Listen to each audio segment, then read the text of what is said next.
మార్చగలిగిన దేవుడా, మారని నా నాథుడా, మార్పు చెందని వాడవై మదిని నెమ్మదినిచ్చినావే.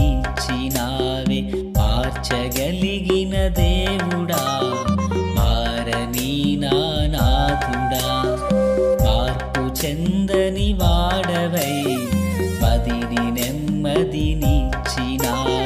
నీకే వందనం, నీకే అభివందనం, నీకే వందనం, ఘనవందనం. మార్చగలిగిన దేవుడా, మారని నా నాథుడా, మార్పు చెందని వాడవై మదిని నెమ్మదినిచ్చినావే. మన ప్రభు అయినటువంటి యేసుక్రీస్తు వారి పరిశుద్ధమైన నామములు తండ్రి అయిన దేవాది దేవునికి నిత్యము స్తుతియు స్తోత్రములు, మహిమయు ఘనతయు ప్రభావములు యుగయుగములు ప్రభువునకే చెల్లునుగాక. ఆత్మీయులారా, బాగున్నారు కాదు? మరో పర్యాయం మనం ఇలాగనే కలిసి దేవుని వాక్యాన్ని ధ్యానం చేటుకు గాను దేవుడు అనుగ్రహించిన ఈ మంచి తరుణమునకై మనము ప్రభువుని ఎంతగానో స్తుతించిన బద్దులమునైనా దయగలిగిన ఆయన ఆత్మచేత సమభూమి గల దేశమున ప్రభువు మనలను నడిపించునుగాక. ఆమెన్. ప్రియులారా, మీ అందరి యొక్క ప్రార్థనలతో దేవుని మహాకృపను బట్టి గడిచిన 2 దినముల రాత్రులు దేవుడు ఆశీర్వాదకరంగా కన్వెన్షన్ జరిగించారు.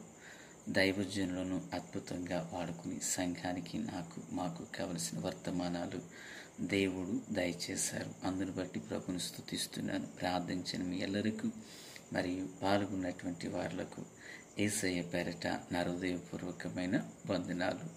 బాగున్నారు కదూ? నేటి దిన వాక్య ధ్యానమై ఆదికాండము 5వ అధ్యాయము 24వ వచనం. హానోకు దేవునితో నడిచిన తరువాత దేవుడు అతన్ని తీసుకుని పోయెను గనుక అతడు లేకపోయెను. ప్రార్థన. తండ్రి దేవా స్తోత్రాలు. చదవబడిన వాక్యం మీది. వినుచున్న వారందరూ మీ వారు. మీ దాసుడనైన నన్ను మరుగు చేసి దైవ స్వరమును వినిపింపచేయండి. రాకడ కొరకు, రాజ్యము కొరకు సిద్ధం చేయండి. సియోనులో నుండి మీ కృపాహస్తం మా అందరికీ తోడయుండును గాక. దైవ కుమారుని సన్నిధిని వెల్లడిపరచుమని యేసయ్య నామమున అడుగుచున్నాము మా పరమ తండ్రి. ఆమెన్. ఆత్మీయులారా, బాగున్నారా?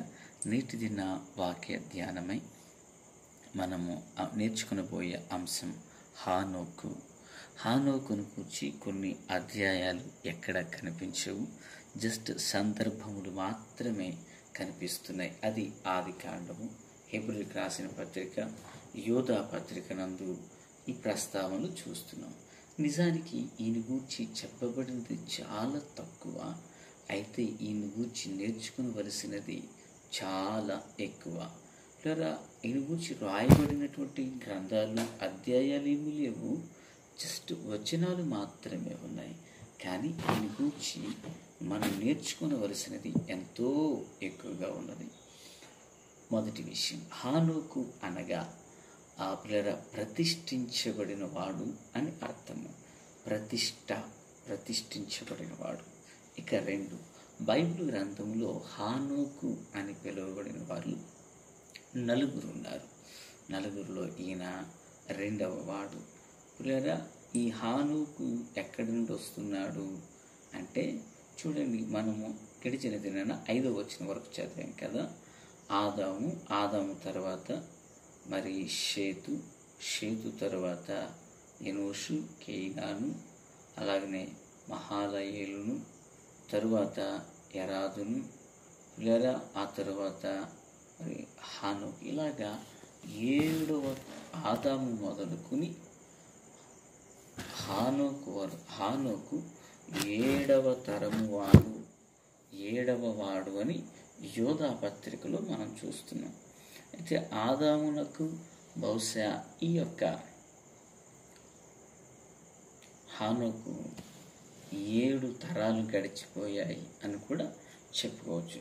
అయితే ఏంటిని గూర్చి మనం నేర్చుకోవలసినటువంటి విశేషం అంటే, ప్రియులారా, ఇతడు మరణము పొందలేదట. ఇది ఒక అద్భుతం. ఇక 2, ఇతడు నేటికి సజీవంగా ఉన్నాడు. అద్భుతం. 3, ఇతడు ఇతడు రానై ఉన్నాడు. ఆత్మీయులారా, సేవ చేయనై ఉన్నాడు. ఇంత గొప్ప వ్యక్తి. మరొక విషయం ఏంటంటే, ఇతడు దేవునితో కూడా నడిచెను అన్న మాటను చదువుతాం హెబ్రీయులకు రాసిన పత్రికలో. పిల్లరా, ఒక సాధారణమైనటువంటి వ్యక్తి, ఓ సాధారణమైన కుటుంబంలో పుట్టి పెరిగిన వ్యక్తి, ఇతడు దేవుని యందు ఇతడు దేవునితో ఎలాగ నడవగలిగాడు. కుటుంబ బాధ్యతలు ఉన్నాయి. అతడు పిల్లలను, కుమార్తెలు కన్నాడని 365 సంవత్సరాలు మనవలనే జీవించాడని లేఖనాల్లో ఉన్నాయి. మరి ఇతడు దేవునికి అత్యంత సమీపంగా ఉండడానికి గల కారణం చూడండి. దేవుని వాక్యంలో నుంచి హెబ్రీయులకు రాసినటువంటి పత్రిక. ఆత్మీయులారా, హెబ్రీయులకు రాసినటువంటి పత్రికలో 11వ అధ్యాయాన విశ్వాస వీరుల జాబితా అనబడినది ఒకటి ఉంది. ఆ విశ్వాస వీరుల జాబితా యందు ఈయన గూర్చి చెప్పబడినటువంటి మాట, ఆత్మీయులారా, క్రీస్తునందు నాకు అత్యంత సన్నిహితులారా, దేవుని పిల్లలుగా మన జీవితంలో హానోకును గూర్చి ఎన్నెన్నో శ్రేష్టమైనటువంటి సంగతులు మనం నేర్చుకొనవచ్చు. చూడండి, హెబ్రీయులకు రాసిన పత్రిక 11:5లో విశ్వాసమును బట్టి హానోకు మరణము చూడకుండానట్లు కొనుక్కోబడెను.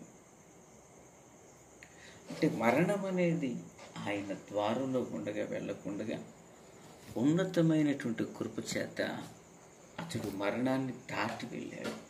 లేదా ఎలా జరిగింది, ఇది ఎలా సాధ్యమైంది అంటే కారణం ఒకటే, విశ్వాసమును బట్టి అని హెబ్రీ గ్రంథకర్త రాయడం జరిగింది. అంటే ఈ మాటలు వించిన ఆత్మీయులారా, నీవు లేక నేను దేవునికి ఇష్టలము కావాలంటే మన తెలివితేటలో, మన బలమో, మన చదువో, అందచందమో, శక్తియుక్తులు ఇవి దేవునికి నన్ను ఇష్టనిగా చేయలేవు. దేవునికి ఇష్టమైతే ఆయన మనతోనే ఉంటారు, మనలోనే ఉంటారు. ప్రియులారా, మరి మనం దేవునికి ఇష్టలుగా మారాలంటే ఏం చెయ్యాలి? మొదటి విషయంలో చూస్తున్నాం కదా, హానోకు దేవునికి ఇష్టడుగా ఉంటే దేవాది దేవుడు మాట్లాడుతూ ఉన్నారంట, సంచరిస్తున్నారంట. అలా సంచరిస్తూ పరమునకు వెళ్ళిపోయారు. అప్పుడు ప్రభు అన్నారట, హానోకు ఇంకా కిందకి వెళతావులే, ఇంకా ఆగిపో అన్నారట. నా దేవుని పిల్లరా, అలాగునని ఎందుకు ఆగిపోమన్నారంటే, హానోకు దేవునికి ఇష్టడైన వాడు. ఎందుకు ఇష్టడయ్యాడు? హానోకులో విశ్వాసం పుష్కలంగా ఉంది. ఆత్మీయులారా, మరి ఈ మాటలు వినిచిన నీ జీవితంలో నీవు దేవునికి ఇష్టడిగా మారట్టు ఒక బలహీనుడువా, అనారోగ్యంతో ఉన్నావా, అప్పుల మధ్యలో ఉన్నావా, సమస్యతో ఉన్నావా, పోరాటంతో నీవు ఉన్నావా? ఇదిగో ఇక నా జీవితంలో నన్ను ఆదుకునే వారెవరూ లేరు, ఇక నాకు మరణమే శరణ్యం అంటూ చిట్ట చివరికి వెళ్ళిపోతున్నావా? ఇది నాన్న నీకు శ్రేష్టమైనటువంటి వ్యక్తిని పరిచయం చేస్తున్నాను. నీవు విశ్వసించిన ఎడల, అనగా ఆయనని నీవు నమ్మిన ఎడల, నిశ్చయంగా నీ యందు మనస్సు నిలిపి దర్శించి పరిశుద్ధపరిచి పవిత్రపరిచి నీతో సహవాసం చేయడానికి ఆయన ఇష్టపడుతున్నాడు. రా, ఇప్పటి వరకు లోకాన్ని నమ్మేవేమో, ఇప్పటి వరకు మనుషులపై ఆధారపడి ఉన్నావేమో, ఇప్పటి వరకు మనుషులను నీవు ఆధారం చేసుకుని ఉన్నావేమో. ఇదిగో కృపగల దేవుని సన్నిధానంలో తెలియజేస్తున్నాను, నువ్వెంత బలహీనురాలవైనా నిన్ను ప్రేమించే ప్రభు ఉన్నారు, ఆదరించే ప్రభు ఉన్నారు, బలపరిచే ప్రభు ఉన్నారు. హానోకు విశ్వాసం ద్వారా దేవునికి ఇష్టడిగా మారి దైవ కృపను పొందారు. ఆత్మీయులారా, ఈ కడవరి కాలంలో మన మీద ఆయన తైలాభిషేకముతో నింపబడదుముగాక. మన హృదయము ఆయన యందు విశ్వాసముతో నూతన పరచబడుదుముగాక యేసునామములో. ఆత్మీయులారా, మనం ఎన్ని చేసినా దేవునికి ఇష్టలుగా మారలేము. ఆత్మీయులారా, విశ్వాసమున్నది నిరీక్షింపబడు వాటి యొక్క నిజస్వరూపము అదృశ్యమైనవి ఉన్నవి అని పలుకుటకు రుజువునై ఉన్నదట. కనుక దేవుని యందు మనమును సంపూర్ణమైన విశ్వాసాన్ని కలిగి ఉందాం. అరాకొర విశ్వాసాలతో అద్భుతాలు జరుగు. ప్రియరా, సంపూర్ణమైన విశ్వాసాన్ని కలిగి ఉందాం. ప్రభువే తన కార్యములు సఫలపరిచి క్షేమము దయచేయునుగాక. ఆమె మహాపరిశుద్ధుడా స్తోత్రం. హానోకు గూర్చి నేర్చుకోవడానికి మీరు చూపిన కృప కొరకు వందనాలు. దైవమా మీకు స్తోత్రం. మేమును మీకు ఇష్టలుగా నడుచుకొనొచ్చు మీ యందు విశ్వాసం ఉంచి కృపను పొందినట్లు సహాయం చేయండి, దీవించండి. ఈ వర్తమానం వింటున్న మా ఆత్మీయులను, వారి వారి కుటుంబాలను ఆశీర్వదించండి అయ్యా.